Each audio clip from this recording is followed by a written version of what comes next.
Parashá Vaigash.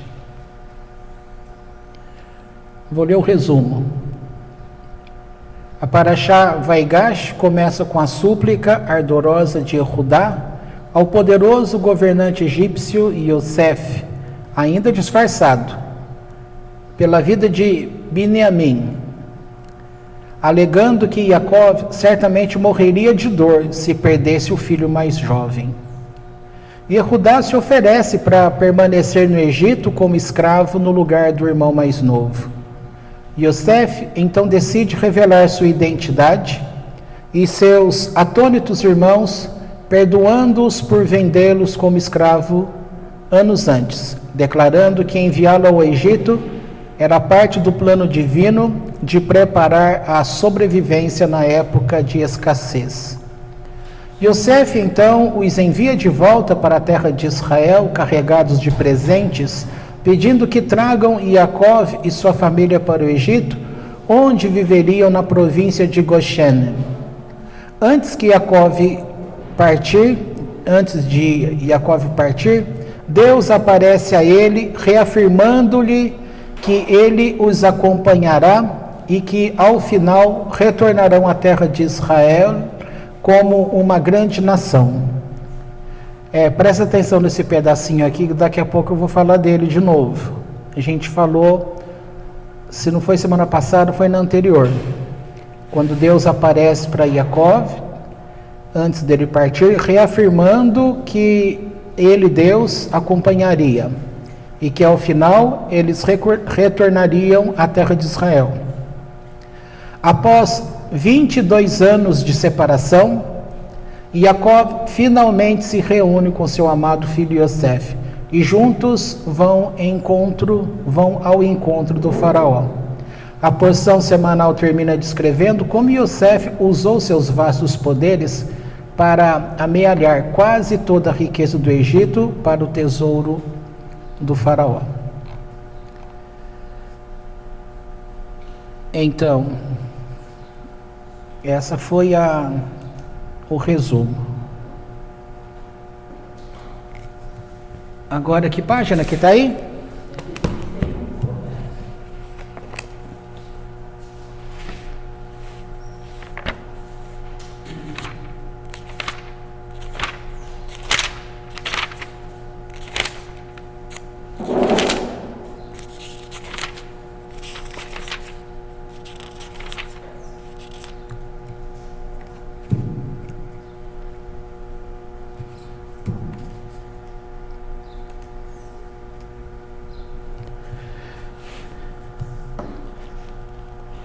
Então está aqui, Torá, página 131, porção semanal Vaigash.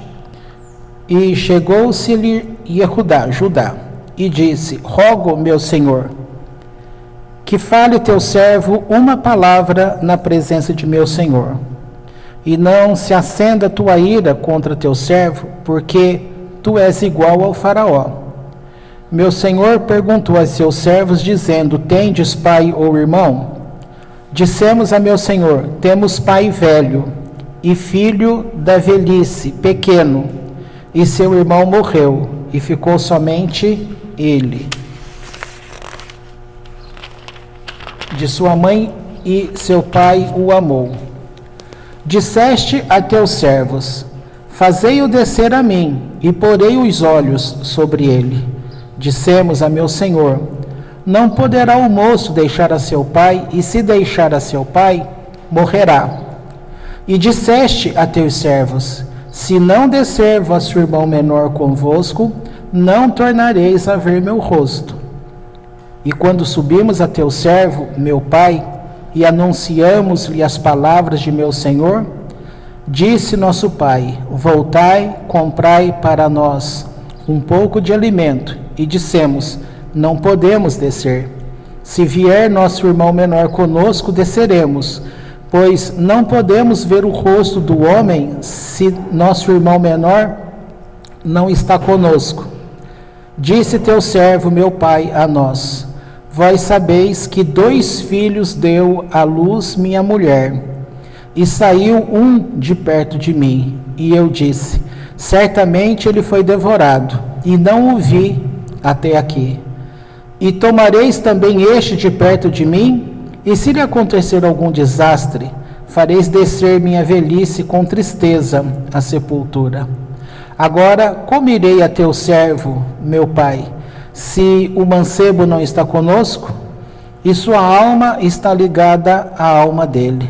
E acontecerá que, vendo que não está o mancebo, morrerá.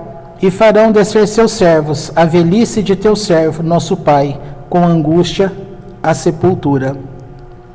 Pois teu servo se deu por fiador do moço para com meu pai, dizendo: se não o trouxer a ti, pecarei para meu pai todos os dias.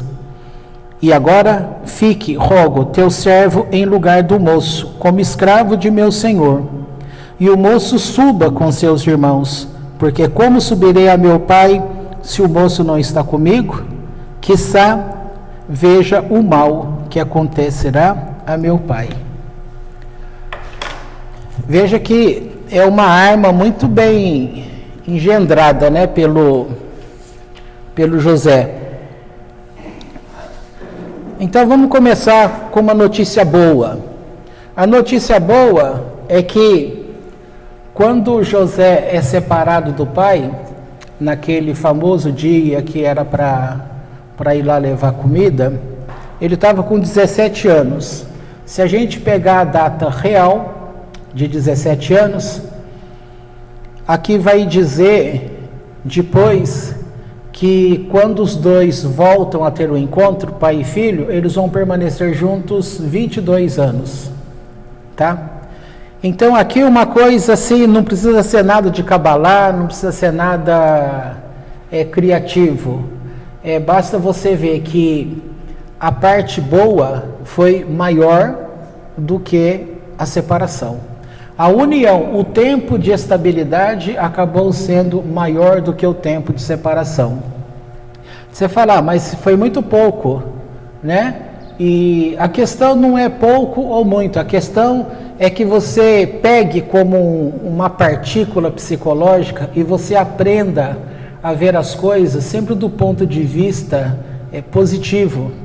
E isso é uma regra da Torá e do judaísmo. Para todas as coisas que aconteçam, você deve sempre dar uma interpretação positiva.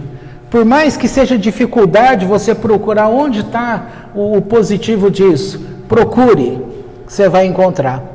Porque isso vai fazer bem para a tua alma, isso vai fazer bem para a tua personalidade, vai fazer bem para o teu psicológico, tá? Eu disse para você guardar aquele pedacinho do resumo, porque ali foi dito que uma palavra que já tínhamos tratado algumas semanas atrás, quando foi dito, quando eles chegaram com aquela vestimenta de José que estava ensanguentada, o pai olhou para aquilo e disse: uma fera do campo despedaçou meu filho. Naquele momento, você tem que lembrar que ele era um profeta, e a presença de Deus, a Shekinah, ela permanecia com ele. Então, vem sobre ele o espírito de Hashem, e ele então trazia palavras, era muito costume. Agora, com esse estado, aqui ele cometeu um erro, tá? Um erro que fez com que a presença de Deus se ausentasse dele. Onde não há alegria, não há presença divina. Entendeu? Por isso que uma pessoa, quando ela se entrega à tristeza, ela tem dificuldade para poder se conectar com coisas divinas, porque a própria tristeza afasta. Esse período que ele olha e diz que ele estava descendo à sepultura junto com o filho, ele permitiu viver esses anos de afastamento debaixo de tristeza, de dor. Aquelas pessoas que, veja, não estamos falando de religião, tá? Nós estamos falando de vida humana. E a vida humana, independente de prática religiosa, porque você vai encontrar gente que pratica uma religião, que você possa concordar ou não, mas é uma prática religiosa dela. de alguma forma faz bem a ela. Independente se é idolatria contra Deus ou não, deixa isso para lá por enquanto. Quando ela se apega com o divino de alguma forma, ela está buscando e de alguma forma ela está criando algum canal de comunicação. Qualquer pessoa, ela está procurando voltar-se para a espiritualidade, para que a alma do homem seja alimentada por aquilo que é espiritual, tá certo? Por outro lado, quando uma pessoa, aqui eu disse, independente de qualquer prática religiosa, quando ela se apega à tristeza e essa tristeza fica presa, fixada na vida daquela pessoa, a pessoa escolhe não esquecer, escolhe que aquele passado nunca vai embora, escolhe ficar com ele. E isso aqui, nesse exemplo aqui, é ele mantendo a presença viva do filho, mas não como aquele momento de alegria, o filho que estudava Torá com ele, que era alegria, aquela coisa toda. Não, ele escolheu pegar uma imagem, essa imagem última. A memória dele fica impregnada do quê? Do sangue da vítima, da morte. Tá? Estou falando aqui, mas estou pensando se eu falo uma coisinha aqui. Eu já tinha dito anos atrás, mas eu vou por essa parte. Então veja só, aí é dito pela Kabbalah que quando ele toma essa atitude, a presença de Deus se afasta. Agora, ele é um representante muito importante. E como que a presença do Eterno se afasta? Deus virou as costas, abandonou? Não, não foi isso. Mas aquela facilidade de contato, ele próprio acaba criou uma barreira, entendeu? Passado esses anos todos que ele escolheu ficar nessa tristeza, agora quando ele recebe a notícia de que o filho José está vivo, então vem a alegria e a Shekhinah volta. Aí vem aquela sensação, e agora? Como é que eu vou para o Egito? Ele tem medo. Ele tem medo porque ele achava que ele estava fora da presença de Deus, porque muda o comportamento. E aí Deus vem e se revela a ele, dizendo, você pode descer, eu estou nesse negócio. Você vai descer, vai ficar lá, e um dia vocês retornarão, tá? Na providência divina, tudo isso tinha de acontecer. Desde a promessa, quando ele se revela a Abraham, dizendo que o povo, aquela geração, porque Abraham, então, ele não tinha filho ainda. Ele estava se lamentando, que adianta eu ter tudo e não ter descendente? Então Deus muda o nome dele, dizendo que ele não seria pai de um, mas ele seria pai de nações, seria pai de multidões. E isso, então, precisa começar a cumprir. E era literalmente na prática. Hoje, quem é você? Você é descendente de Abraão. Todo mundo que está na terra, e nesse sentido, não deixa de ser um descendente de Abraão, tá? Eu falei todo mundo no sentido genérico aí, tá?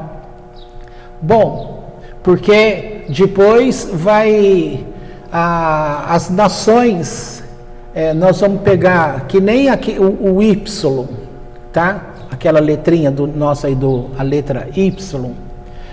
Se você imaginar ela, então aqui você tem um caminhozinho aqui, então aqui você vai imaginar Abraão ainda sem os filhos. Mas quando ele tem os filhos, vai um para cá e um para lá. O que vai para cá, você vai pensar que é esta geração de Abraão, Isaac, Jacó a geração das 12 tribos, o povo no Egito, com Moisés saindo do Egito, e lá no monte, quando recebe a Torá, Deus coloca a insígnia sobre este povo como: vocês são o meu povo. Então aqui começa a existir o povo de Deus na terra, quando ele dá a Torá para o povo hebreu, tá? O outro lado são os filhos de Abraão também, gerados com as concubinas, e que deu origem àquele outro conhecimento que espalhou pela terra toda. E, como eu tenho falado ultimamente, é um conhecimento que está se unindo hoje. Ou seja, Deus nunca deixou o mundo sem o conhecimento de sua espiritualidade. Tá? Vocês deixaram de aprender muitas coisas como sendo demoníacas, porque estava dentro de um sistema religioso, tá? Mas as pessoas que não estavam dentro de um sistema religioso, embora algumas práticas dessas venham com a tarja de um sistema, então você vê conhecimentos que vêm do hinduísmo, do monte de ismo que tem. Aí você aprende de lá sobre os chakras, sobre meridianos, sobre a medicina chinesa, sobre energia, telepatia, cura, a famosa cura prânica, e vem variados, sempre mostrando que o homem não é tão somente um ser materializado, mas ele é energia. Isso tudo para um produto religioso cristão é rechaçado, porque não se aceita, correto? Agora, você percebe que com o advento da física quântica, que está resgatando a espiritualidade, porque conceitos da física quântica começam a provar a alma do homem, o contato do homem com o seu Criador, independente de uma fé religiosa. Então poderíamos chamar de Deus dentro da ciência. É o que está acontecendo, mas isso não é novo, isso vem de 1930, para fazer conta redonda, tá? Nós estamos em 2021, então tudo isso já era para ser conhecido há muito tempo. Mas Deus é o Senhor do tempo. Ele sabe o porquê as coisas vêm caminhando e da forma que vem caminhando. Porque ele precisa que cada coisa aconteça no devido tempo, dentro daquilo que a sabedoria divina havia instituído. Então, o momento de hoje é justamente o momento de hoje é o momento em que uma parte da ciência está trazendo para o mundo todo. Agora, mundo todo, porque não estamos falando de um mundo religioso, mas estamos falando de um mundo de seres humanos, trazendo a mensagem para todos esses seres humanos que eles não são corpos materializados apenas, que eles não necessitam de uma medicina que controle o corpo deles fisicamente falando, como uma máquina que quebrou uma peça, você vai e troca aquela peça. Mas sim como Deus que criou todas as coisas e que Ele tem alimentado todas essas suas coisas, que é o mundo existente, e que tudo é gerado, formado e é alimentado por energia, que nós vamos chamar aí de energia divina. Então você vai ter tipos de energia. Você vai ter energia psíquica, você vai ter essa energia que funciona para alimentação nos órgãos, você vai ter um monte de outras coisas, tá? E com isso, sem que as pessoas percebam, está unificando. Inclusive, essa doutrina era o sonho do Einstein, que estava procurando uma lei de unificação, tá? Talvez isso agora seja colocado como essa unificação, tá? Então veja só, quando é colocado para as pessoas que Deus é quem comanda todas as coisas que ocorrem no mundo, aí muda de figura, porque está trazendo uma presença de um Deus que não está neste mundo.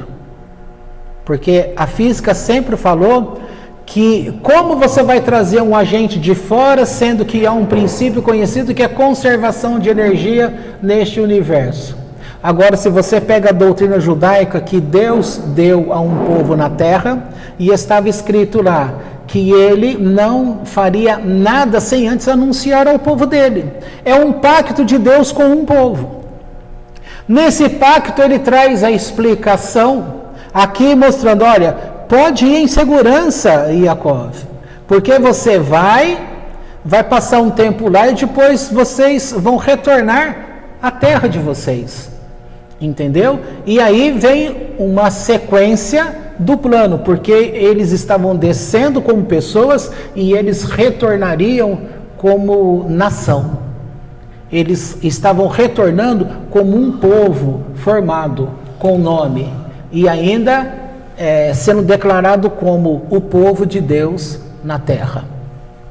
E nesse tempo você começa a perceber que o conhecimento espiritual, ele vai caminhando com o nome de Deus, com a presença de Deus, nessa família de Jacó e dos descendentes, que vem tempos, que vai entrando tempos adiante. Do lado de lá, do Y que eu estou falando, começa também a Deus sendo anunciado, só que ele vai sendo anunciado com nomes diversificados. E aqui eu lembro e gosto daquela parte do filme do leão, né? Como é que é o do Nárnia? Acho que é o terceiro filme, quando a menininha, é Lúcia, quando ela está, acho que naquele barco lá com o leão, e ele está falando, agora é o momento que você vai separar de mim. E para o lugar que você está indo, você não vai conhecer o meu nome.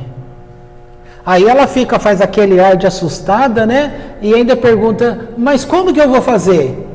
Ou seja, ali a gente vai estar lembrando como se estivesse dentro do livro de Cantares de Salomão.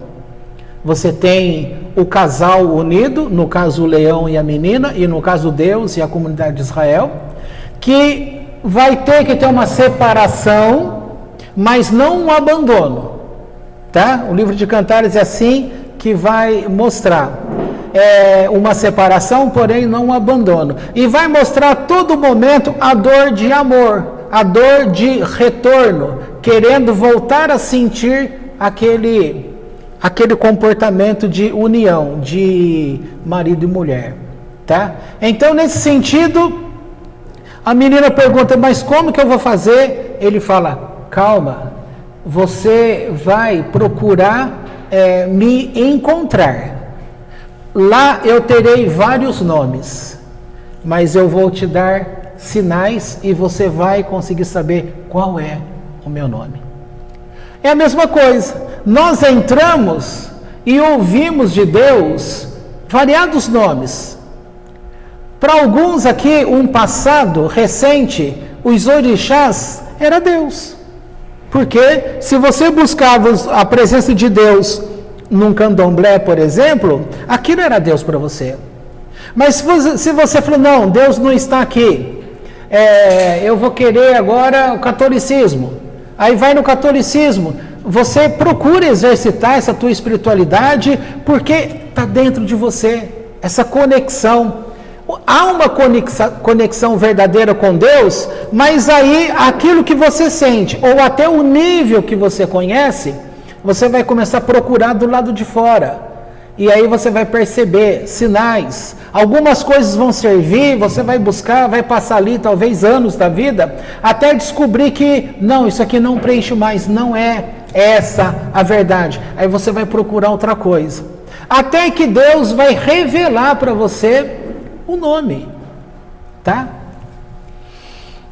A gente sempre soube que Deus tem um nome impronunciável, que é falado como Yud-He Vav-He, que é o nome das letras. Nós sabemos também pela ciência que essa sequência de letras, ela faz parte de um código genético dentro do homem, que é imutável, sempre vai sair nessa probabilidade, nessa progressão, que vai ser 10, 5, 6, 5, né? Que é Yud 10, Re 5, Vav 6, Re 5. Então, nessa parte biológica, vai dar sempre essa sequência: 10, 5, 6, 5. Não vai fugir disso. E isso é uma forma de falar o nome de Deus que está dentro de cada ser humano. Tá?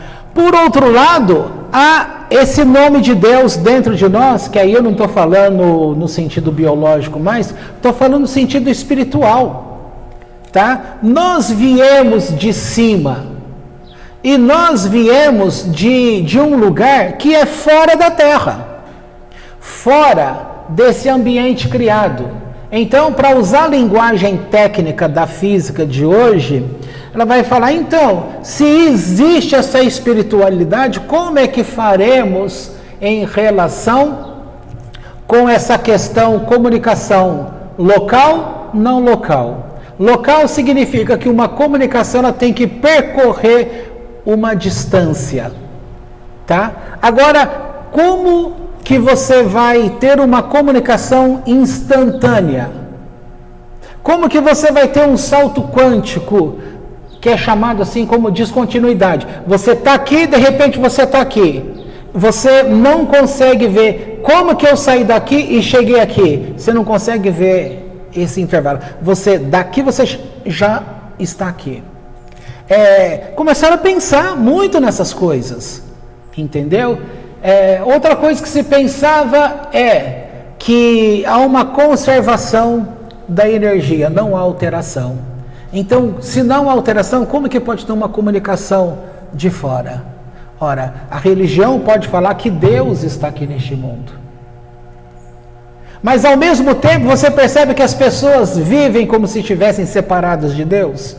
Porque sempre a pessoa quer orar olhando para o alto, no sentido de uma distância muito grande. Por outro lado, você já aprendeu pelo judaísmo, o Tzimtzum, justamente naquele tempo que quando nada existia, só existia aquela luz ilimitada de Deus. E tudo que fosse criado ali dentro daquela luz, tudo que era criado era destruído. E aí o Eterno pensa, peraí, eu vou me ocultar, eu vou me retirar.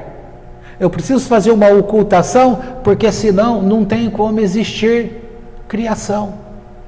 Então, para a gente pensar didaticamente, é como se pegasse aquela barra, imagina essa quantidade de luz, um vestido bem grandão, né? Aquela túnica grandona.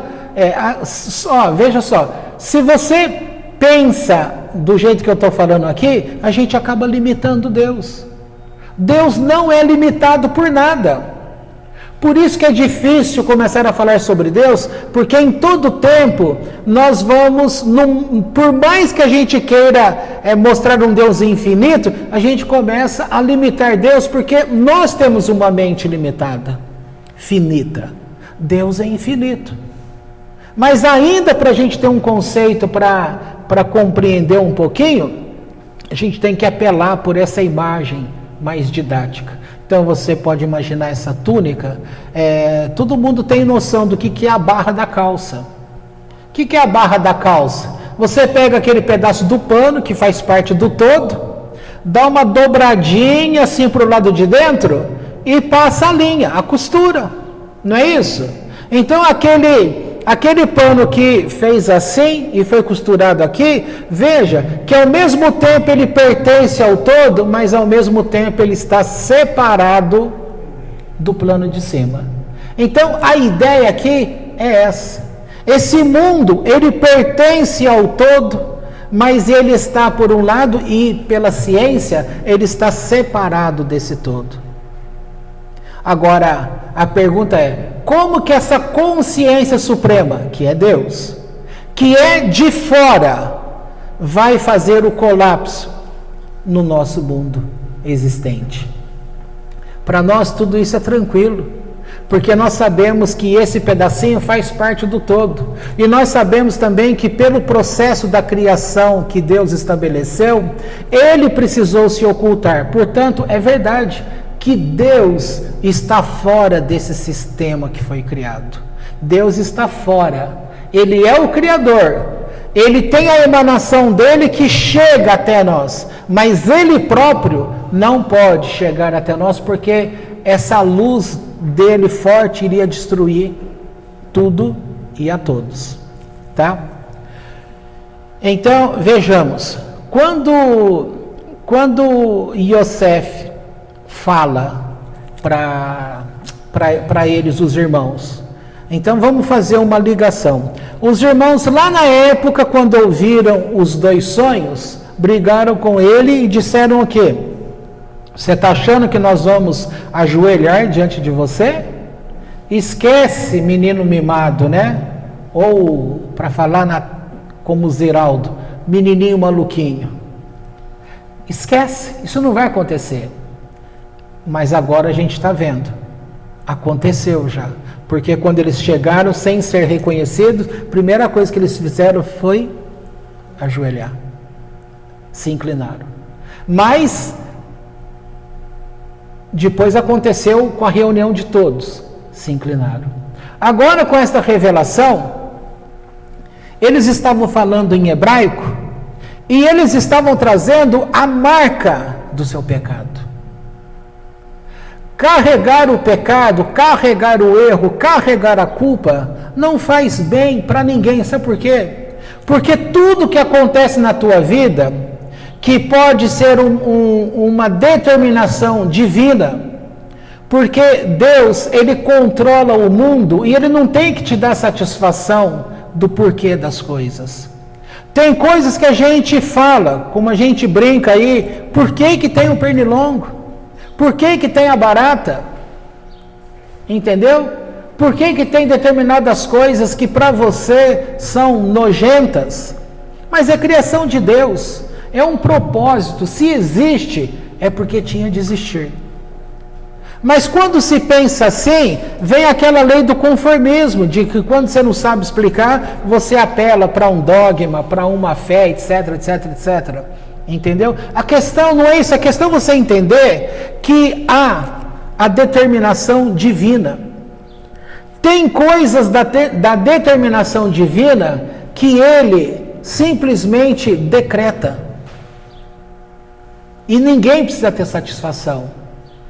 E tem outras coisas como determinação divina que Ele faz uma reunião com seus agentes, com anjos. Ele traz, Ele como trouxe Moisés para resolver junto. Eu vou destruir esse povo. E aí Moisés entra em cena e fala, não destrói não. Eu vou interceder por esse povo é bom. Tá? Tem situações que os anjos vêm e começam a dialogar. Vou fazer o homem. Deus, para que você vai fazer isso? Não precisa. Você já tem a nós todos. Para que mais uma criação? Eles não vão suportar justiça, não vão suportar tal coisa. E Deus vem e fala, eu já pensei nisso tudo. Eu crio primeiro a techuvá, ou seja, o retorno. Entendeu? Já está tudo criado. Então aqui é um ponto que o mundo precisaria saber, que para Deus não precisa de intermediário para ligar você a Deus. Não precisa do Papa, não precisa de Jesus, não precisa de rabino, não precisa de pastores, não precisa, sei lá mais os outros nomes religiosos que tem. Porque há uma ligação que está dentro de nós, na nossa alma, e que se você for dando atenção a ela, na direção que o próprio Deus, pessoalmente, a cada pessoa, Ele vai providenciando, será possível retornar. Por quê? Porque antes de criar esse mundo, Ele criou primeiro o processo de techuvá, que é de retorno. Se o homem se afastar de Deus, Deus providenciou um retorno. Agora você vai falar isso num mundo que já está todo com esboço religioso, ele não vai aceitar. Entendeu? Assim como nós, do lado de cá, num conceito religioso que vivíamos no passado, quando ouvíamos falar daquela energia, daquelas coisas todas, como que a gente interpretava aquilo? No sentido maligno, isso é mal, isso é demônios, isso é Satanás. Porque é aquilo que a gente comia, era o nosso alimento. Era Satã daqui, Satã dali, tinha Satã para todo tipo. Entendeu? E aí a gente rejeitava. Então, muitos processos de cura física no nosso corpo, a gente relegou. Deixou de absorver, não porque não existia. Na semana passada foi dito que, pela Kabbalah, que quando Deus, antes de trazer uma doença a este mundo, Ele manda na frente a cura. Ele manda a cura primeiro. Só que isso precisa ser encontrado. A presença de Deus está na frente? Está, mas você precisa aprender a encontrar.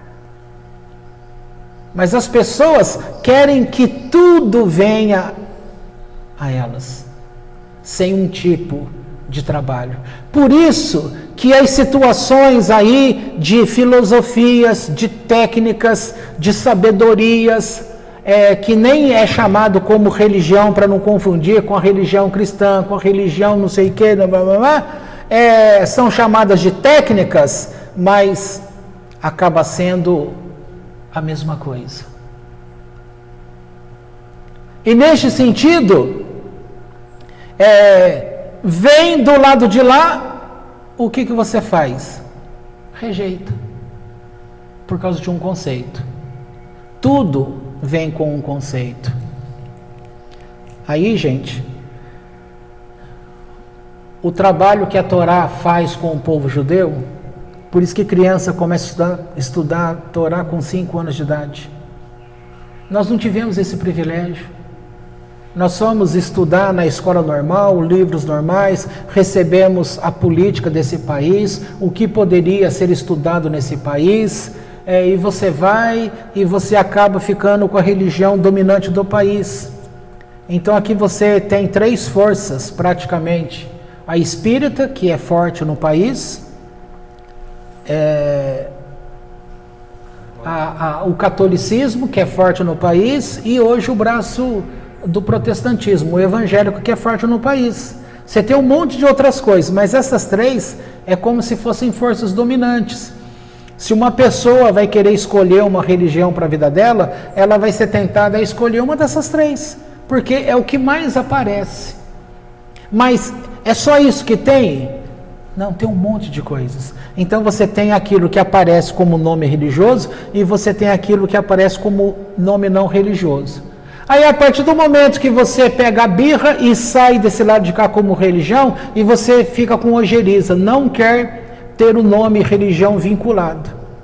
Então, como eu sempre falei aqui, a psicologia do Freud, a psicanálise, ele pega a inspiração dentro da onde? Dentro do judaísmo. E aí ele passa a vida dele toda lutando para não permitir que o judaísmo entre na psicanálise. Então ele quer tirar Deus a todo custo, porque senão ele não teria uma coisa como ciência. E ele queria aquele processo, entre aspas, descoberto, como ciência.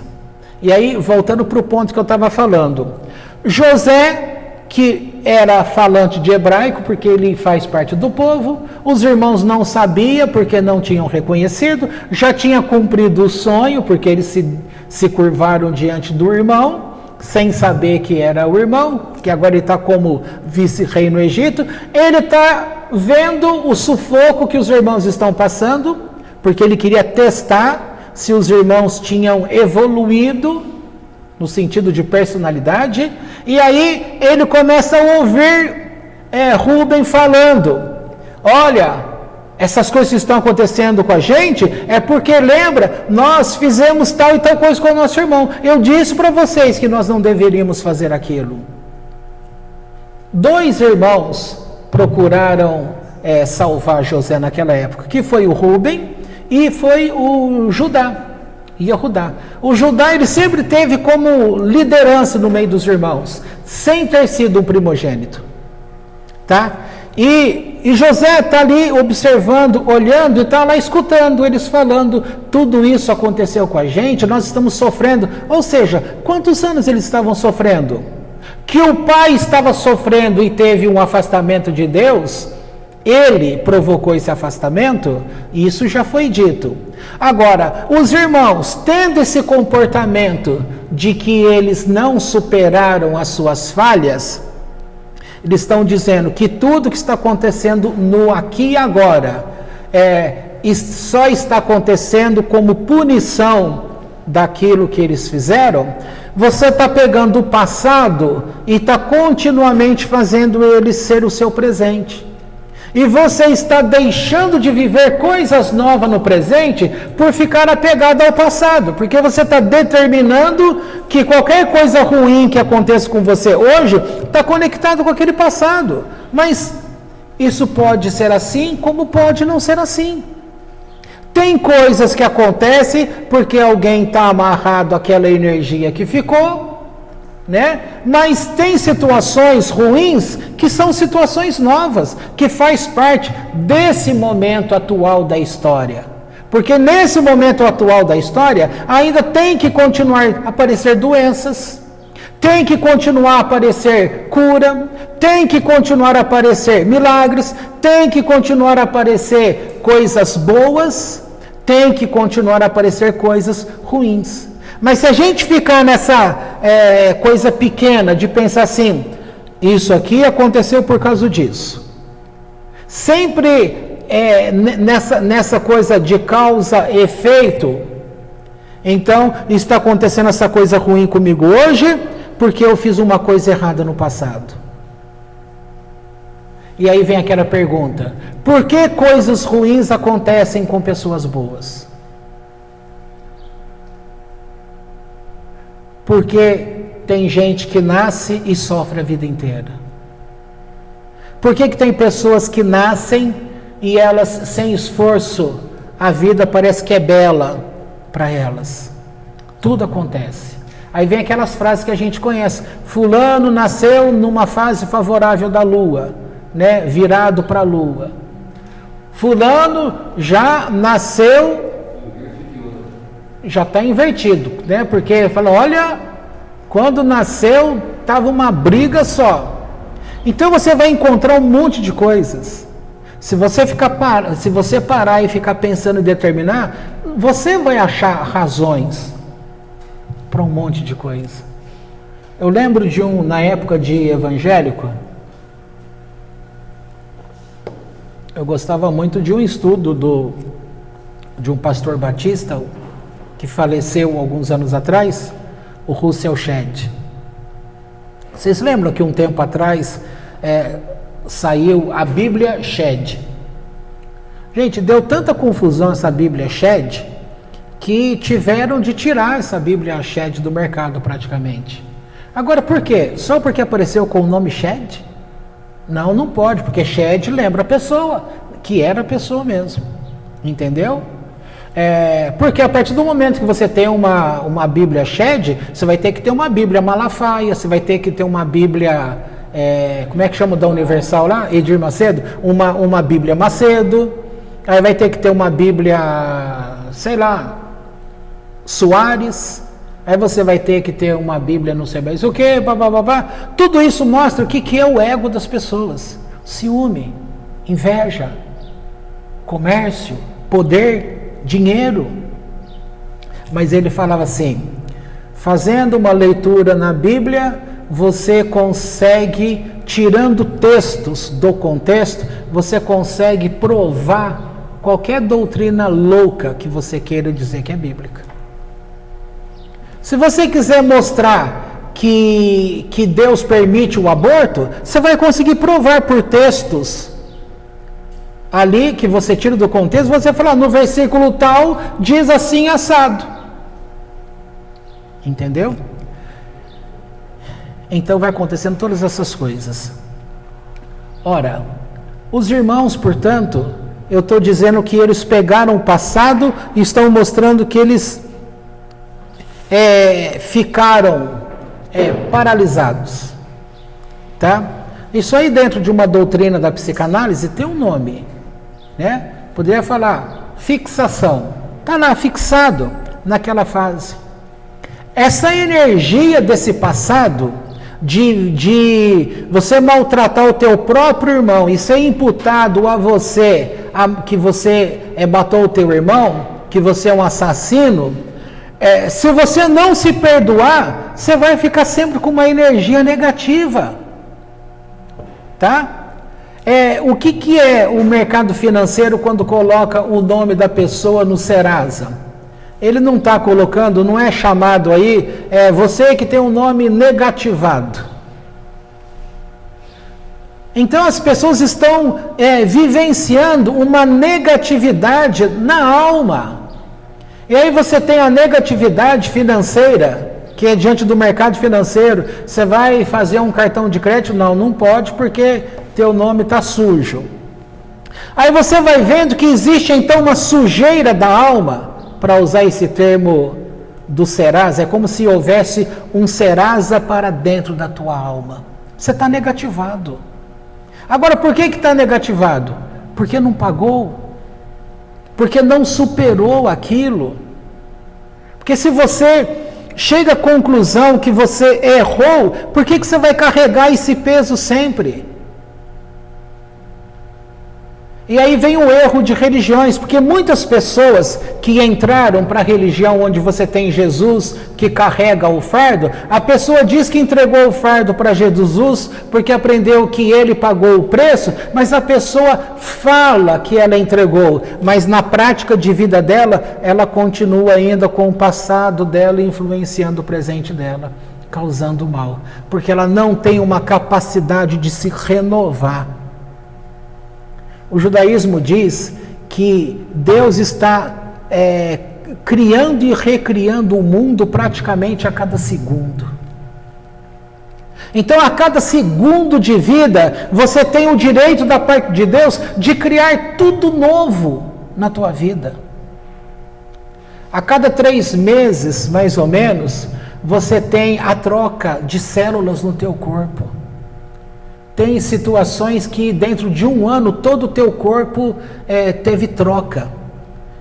Mas a gente não esquece que é a cobra que troca a pele, né? Mas a gente sempre pega o lado negativo, né? Cobra simbolizando o mal, simbolizando Satã, simbolizando maldade, simbolizando não sei mais o que. Ou seja, ela está trocando a pele, ela está sempre ativa.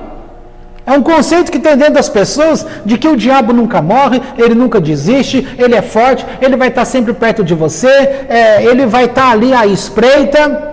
Aí é a cobra que está sempre renovada, está sempre trocando, mas ninguém lembra da águia também que faz troca de penas. E ninguém fala que o ser humano tem a troca de suas células, que pode criar tudo novo. Então são vários sinais, externamente e internamente, que tudo pode ser novo. Mas você tem que captar esse novo. Aí você está com o corpo renovado, mas com a alma velha, mantendo lá o passado, ainda acreditando. Eu estava pensando esse ano, né? Toda vez no ano que chegava nessa paraxá, ou quando eu lia essa história de José, eu sempre chorei. Mas chorar de rios de lágrimas. Aí você fica pensando assim, que é uma técnica psicológica. Se você pega uma emoção exacerbada de um negócio, se aquilo é porque aquilo mexeu com você. Se essa história de José tem um impacto tão grande, o que aquilo tem vida ainda dentro de mim. Só que nesse ano, eu não chorei. E aí, se eu não chorei, significa que aquilo que antes tocava demais, não está tocando. Se não está tocando, é que eu aprendi. Demorou?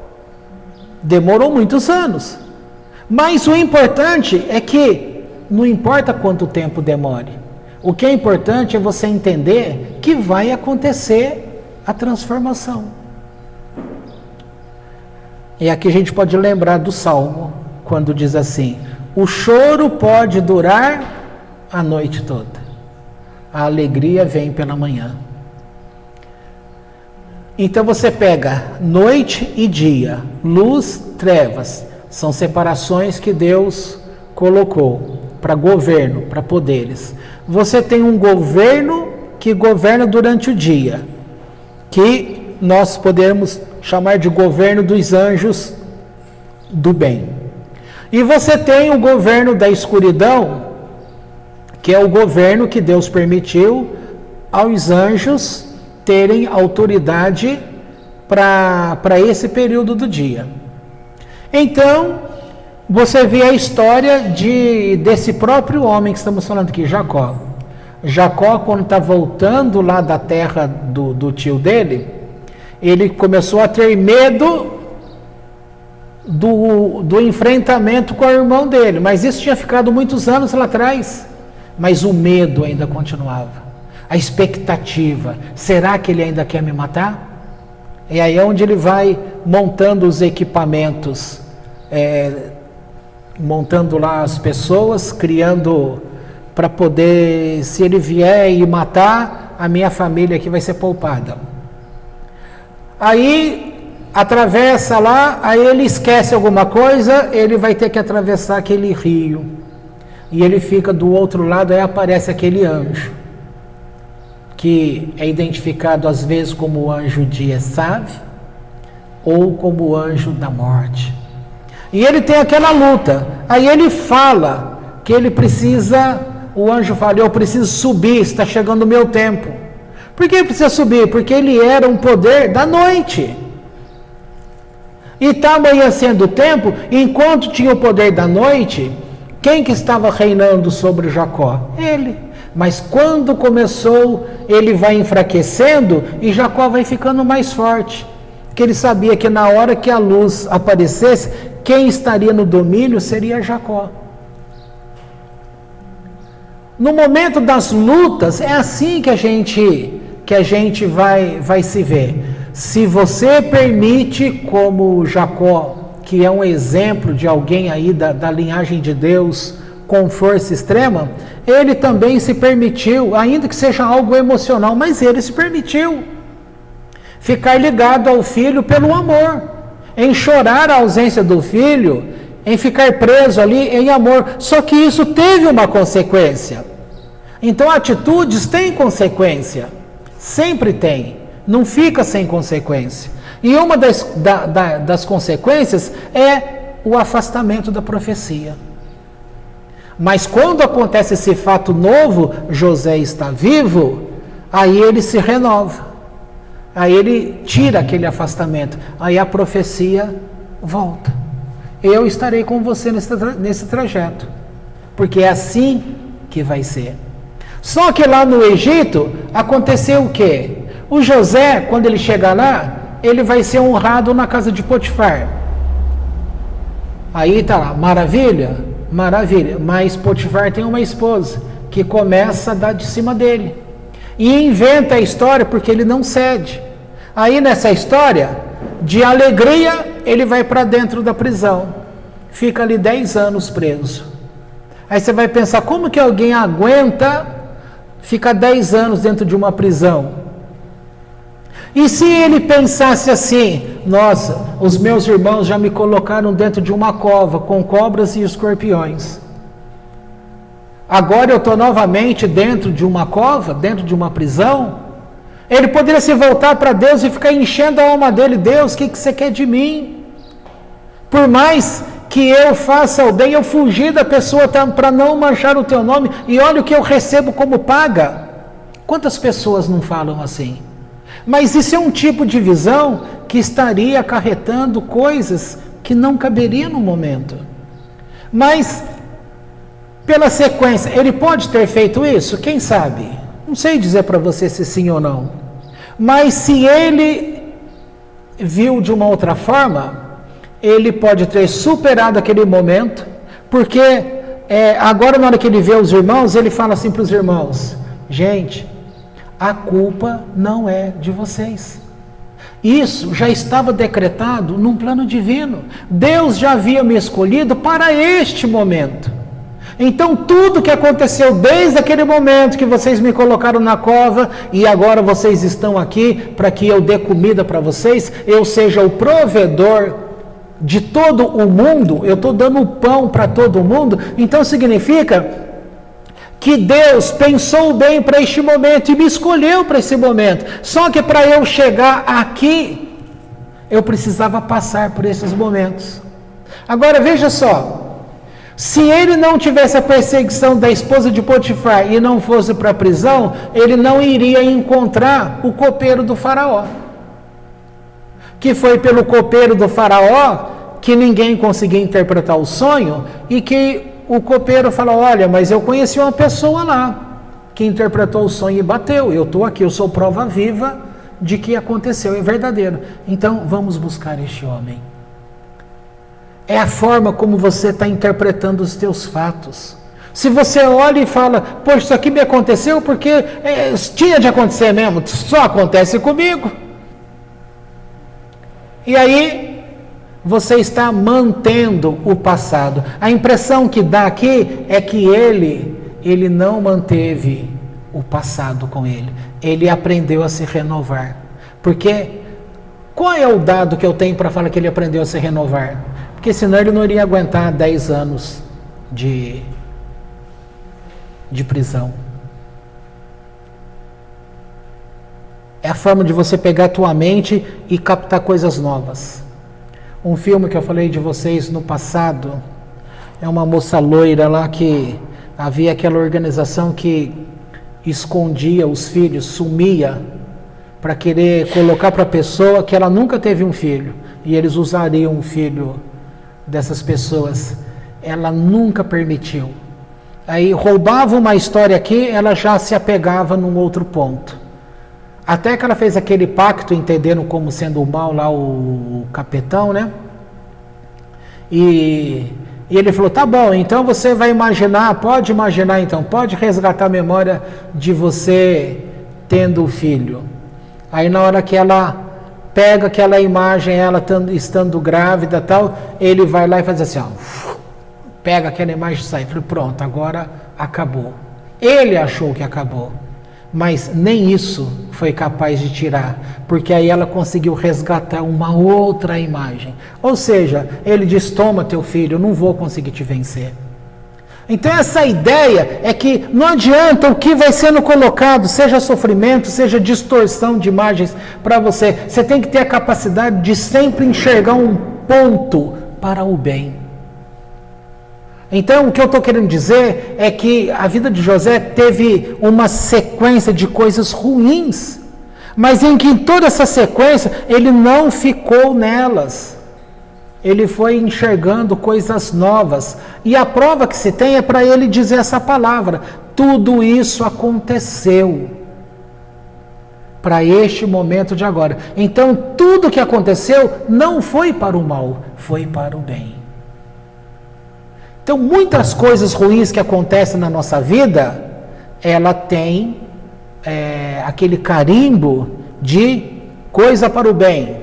Imagina, desce lá do céu assim, ó, pá, coisa para o bem. E durante esse tempo todo, você a cada dia vai bater no teu carimbo. Coisa para o mal, coisa para o mal, coisa para o mal, coisa para o mal. Enquanto está batido o carimbo desde lá de cima, que é a origem, isto é para o bem. Entendeu? Agora os irmãos vão aqui chorar? Vão chorar. Vão se perdoar? Vamos lembrar uma coisa aqui para encerrar. Quando José nasceu, depois teve mais um filho, tá? Que é o Benjamim, certo? Mas Benjamim, ele nasceu com esse nome Benjamim? Vocês lembram? A história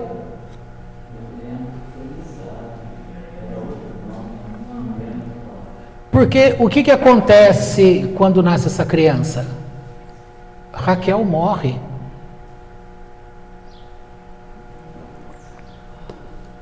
Raquel estava tão humilhada por situações, e que na hora que ela tem aquela criança, ela pega a criança e ela fala assim, usando a terminologia nossa, isso aqui é para o mal.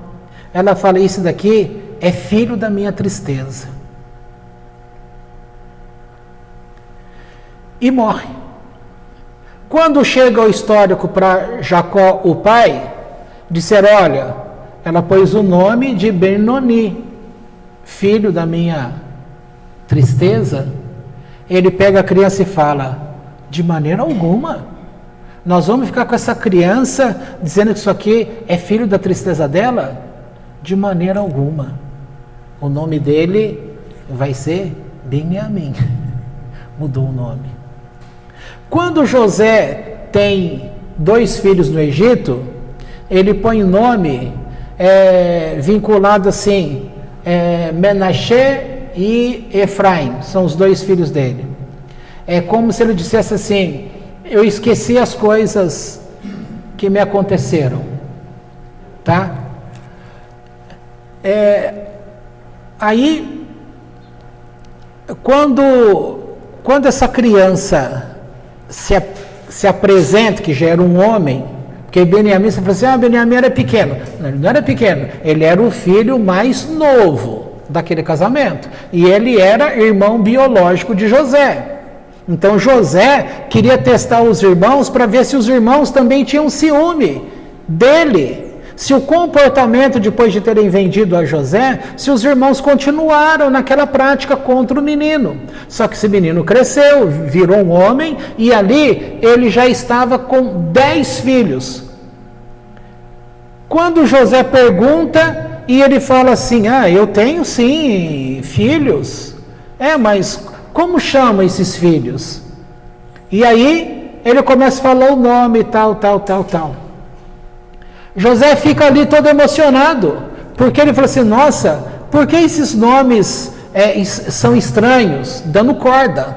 Por que esses nomes são estranhos? Cada nome daquele filho, você pode ler na tua Bíblia depois, que vai mostrar na tradução, cada nome dos filhos de Benjamim era uma homenagem ao irmão dele, porque José era uma coisa boa, mas ele não deixou essa coisa boa morrer. Então ele imortalizou essa coisa boa como o nome dos filhos. Então veja bem, aquilo que é ruim, você não mantém com vida, mas aquilo que é bom, você pode imortalizar. Isso é sensacional, não é? Porque essas atitudes são atitudes de cura. Se você aprender a lidar com essas energias, porque tudo isso são energias que vai gerar felicidade ou agressividade, tristeza para o teu corpo. São energias que são trazidas no nome. Ora, o meu próprio nome, meu primeiro nome de batismo é Ronei. Eu não sabia que ele era também hebraico. Agora, nós não estamos hoje no judaísmo. Qual é a língua do judaísmo? O hebraico. E qual o nome que a minha mãe, que aí minha mãe disse que não foi ela, foi meu pai, qual o nome que, por mais perverso que o meu pai tenha sido, havia um nome de família, Rafael. Rafael foi dado lá àquela família como se fosse um nome de sobrenome. Olha, vocês têm, é estranho isso, mas o nome de vocês são 3 nomes próprios. Você tem o José, você tem o Eduardo e tem o Manuel. Só que Manuel para muitas pessoas é o primeiro nome. José para muitas pessoas é o primeiro nome e Eduardo para muitas pessoas é o primeiro nome. Então eu tenho um primeiro nome que é Ronei, que é primeiro nome para muitas pessoas, e tenho o Rafael a seguir, que é o meu segundo nome, mas é primeiro nome para um monte de gente. E aí eu não sabia que Ronei é hebraico e que Rafael também é hebraico. E aí, em 1996, o Eterno me traz uma palavra e fala, a partir de hoje, você não vai adotar mais o teu primeiro nome, porque você vai adotar o teu nome do meio. Porque Mesquita também é um nome conhecido lá para eles. Mesquita é aquela igreja lá, entendeu? E aí, a partir daquele momento, ele disse assim, eu não conhecia nada disso, 1996, não conhecia nada disso. Você vai adotar o nome do meio, porque aí eu fui descobrir que o nome Ronei, ele está ligado a vermelho. Aí você tem Esaú e Jacó. Quem é o vermelho desses dois? Esaú é o vermelho, é o Edom. E Jacó, que é o que recebeu a bênção espiritual. Então, eu tinha uma coisa em mim que estava dando o famoso curto-circuito, no sentido de energia. Um nome começa a influenciar no outro. Por isso que a Kabbalah ensina aos pais, tá? Não darem nomes compostos para seus filhos, porque no momento da vida um nome começa a entrar em contra-circuito, curto-circuito. Você entendeu? Vai entrar em choque, pronto. Vai entrar em choque, porque nome é energia. Você pega a energia de um nome que começa a entrar em luta com a energia do outro nome. E aí eu fui descobrir, e eu associei quando vi lá que o nome Ronei significava estado avermelhado, e aí eu olho para a minha vida, eu só levei pau, aí é como se eu tivesse sempre com o meu bumbum vermelho, das palmadas que a vida me dava. Aí você vai pensar, como que vai dar certo? Qualquer coisa que acontece, palmada eu estou associando, que eu estou apanhando, o que vai acontecer comigo? Eu vou ficar preso numa situação que eu vou estar sempre apanhando. E aí o Eterno fala naquele dia assim, a partir de hoje você adota o teu nome do meio, Rafael. Porque Rafael, qual é o significado dele? El é Deus, Refá é cura, Refael, Deus que cura. Aí você tem o texto de Oséias que fala assim, eu sou o Senhor, sim, eu fiz a ferida e eu a sararei. Então, Deus me preparou para aquele sofrimento, mas agora ele falou, agora é hora de curar. E como eu cria naquela época no chamado Satã do cristianismo, então ele falou assim, porque Satanás, quando ouvir alguém chamar você pelo teu nome, que é Rafael, ele vai saber que perdeu contra a tua vida. Poxa, muda a história, muda o foco, muda aquela situação, porque naquele dia depois houve uma outra situação, né, e que dizia assim, mostrou uma imagem que ele estava mandando embora um ser que andava comigo já há 25 anos. Ou seja, bem antes de eu ter entrado na igreja evangélica. E o tempo todo que eu fiquei na igreja evangélica, ele também nunca tinha se separado de mim. E eu sempre procurei ser um bom homem na fé. Agora, por que ele nunca separou de mim? Problema aqui na mente, naquilo que a energia que você se mantém ligado a ela. E aí naquele momento, eu escutando aquela conversa, de repente eu falei assim, Deus, então eu posso saber quem é esse daí? Aí ele disse assim, pode, esse daqui foi fracasso. Você lembra dessa história, Andy? Não lembro se ele falou fracasso. Derrota. Esse é o derrota. E eu ouvi ele caindo num abismo, porque esse abismo era o que a igreja evangélica falava. Então ele tem que conversar comigo naquilo que eu compreendia, independente se aquilo era verdade ou não. Aí escuta aquele eco, ou seja, está indo embora para o abismo. Ou seja, a partir de hoje você nunca mais se sentirá derrotado. Mudou, entendeu? Porque aí, esse ano era o ano de 96. Sabe o ano que nasceu essa igreja, que hoje nós estamos no judaísmo? 19 de agosto de 97. Então ele precisava de um ano para que eu captasse essas coisas. O que eu aprendi em um ano, que foi o ano de 96, eu não aprendi em 10 anos passados. É como se dissesse, foram 10 anos em um ano. Então, Deus me ensinou tudo aquilo que vocês ouviram como prática de ensino aqui em relação a Satã. Aquele que era escravizado por Satã teve que aprender as técnicas de Satã para ajudar a libertar pessoas. Olha como vai agindo, vai sendo mudado. Depois, lá na faculdade, ele me disse um dia: o que você prega na teoria, nos livros, você vai viver na prática. Aí começa um novo tempo de sofrimento.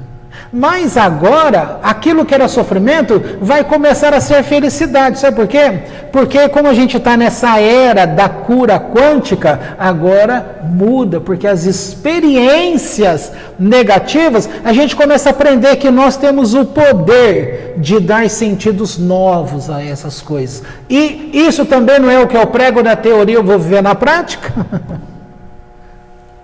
E aí começa a ficar tudo diferente. Então tá aí, ó, é para a gente pegar na história. José não ficou preso na energia negativa, ele foi mudando. E aí ele chega para os irmãos e fala: fica tranquilo, vocês não erraram.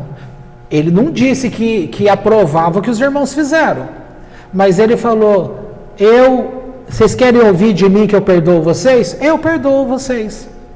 Não acho vocês culpados, porque Deus me preparou. Eu sei hoje que Deus me preparou para este momento.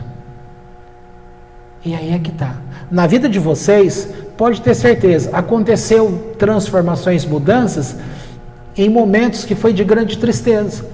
Por isso, à noite, o choro pode durar a noite toda. Porque enquanto você está dentro daquele poder de dor, aquele poder de tudo lado negativo, de opressão maligna, de energia que está te castigando, isso para você é noite. Só que a noite, ela tem um tempo para acabar. Porque é certo que daqui a pouco chega 5 horas da manhã, a luz começa a aparecer e aí a alegria começa a despontar. E diz lá a palavra que a alegria de Deus é a nossa força. E aí você começa a se fortificar de novo. Só que assim como você tem essa força do dia, você sabe que vai aproximar a noite também. Então Deus tem que preparar você para viver bem, tanto de dia quanto de noite. Na hora que você tiver de ser astuto, você vai ser astuto contra as forças das trevas no período da noite. Você vai usar de conhecimentos da energia, de conhecimentos da Kabbalah, de conhecimentos de como passar da melhor maneira possível esse momento. Sem choro, se conseguir passar sem choro, beleza. Mas se não, pode chorar, porque não é errado chorar. Porque o choro, ele pode durar uma noite, ele vai durar aquele período da prova, mas você vai sair dali. Então você vai entrar novamente nesse período da alegria e vai se fortalecer. Mas tem um detalhe que a Kabbalah coloca que é muito bonito. O período da meia-noite, que é o período em que o poder das trevas está mais forte, o que Deus faz? Não sei se vocês já ouviram isso. Deus deixa o jardim dele e entra nesse jardim. Então o que Deus faz? Ele deixa o trono dele, uma linguagem que todo mundo está acostumado, então ele deixa o lugar dele de trono, onde ele está reinando, ele deixa o trono vazio, e ele vai lá para o lugar do jardim onde você está. Então ele vai passar a noite com você. Ele vai te dar força no momento que você mais precisa. Não é você que foi até ele, é ele que deixou o trono e foi até você. Então pode procurar, no momento de maior dor, de dores, se você começar a olhar ao redor, onde é que está Deus aqui? Porque ele deixou o palácio dele e veio ficar aqui comigo. Porque ele vai me fortalecer. Primeiro, ele sabe que eu preciso de ajuda. E ele sabe que ele me fortalecendo aqui, eu vou ter força para aguardar que as forças das trevas vão começar a perder força e já vai amanhecer o dia de novo e eu vou estar forte. Porque quando eu estou forte, eu vou para o palácio dele e o encontro no trono. Mas quando eu estou fraco, ele deixa o trono dele e vem lá no lugar da minha dor. Isso é lindo. Ou seja, você nunca está sem Deus. Ele deixa o trono dele vazio e vem até você. Então, é assim que a gente é dado como vencedor. Nós somos vencedores. Não precisamos falar aquele versículo, somos mais do que vencedores com Cristo Jesus. Não precisa. Porque o nosso vencedor é aquele que é criador de todas as coisas. Ele precisou se afastar de tudo que foi criado, deixar o mundo aqui, que a ciência fala que é um mundo que está isolado, um mundo sem Deus. Mas a gente vê a aparição de Deus aqui, porque quem criou tudo foi Ele. Tá certo? Amém. Vou desligar aqui.